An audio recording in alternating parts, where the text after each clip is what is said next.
త్వరలోనే ఈపీఎఫ్ఓ 3.0ను ప్రారంభిస్తామని కేంద్ర కార్మిక శాఖ మంత్రి మన్సుఖ్ మాండ్యా గారు తెలిపారు.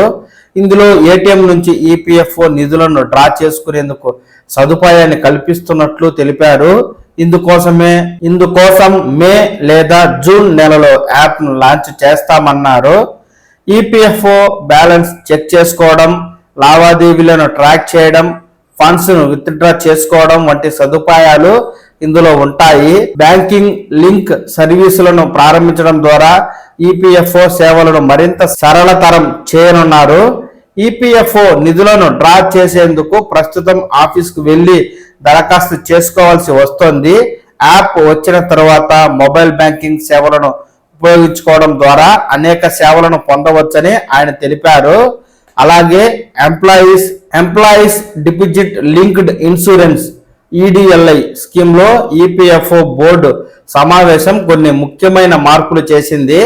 ఈ మార్పులు మరణం సంబంధించిన సమయంలో క్లెయిమ్లను దాఖలు చేయడాన్ని సులభతరం చేసింది.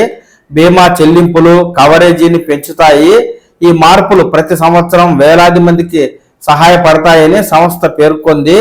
ఈపీఎఫ్ స్కీమ్లో సభ్యులుగా ఉన్నవారికి లైఫ్ ఇన్సూరెన్స్ కవరేజ్ అందిస్తున్నారు.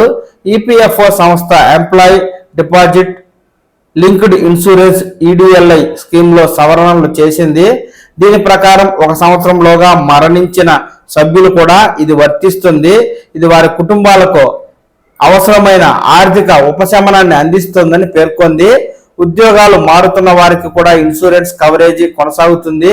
ఒక ఉద్యోగం నుంచి మరో ఉద్యోగానికి మారడానికి 2 నెలల వరకు కవరేజీ ఉంటుంది. దీనివల్ల అవసరమైన సమయంలో కుటుంబానికి ఆర్థిక వెసులుబాటు కల్పిస్తుంది. అంతకు ముందు నిబంధనల ప్రకారం ఈపీఎఫ్ఓలో చేరిన సంవత్సరంలోగా మరణిస్తే ఎలాంటి కవరేజీ వర్తించదు. సవరించిన దాని ప్రకారం ఇలాంటి వారి కుటుంబాలకు 50,000 రూపాయలు చెల్లిస్తారు.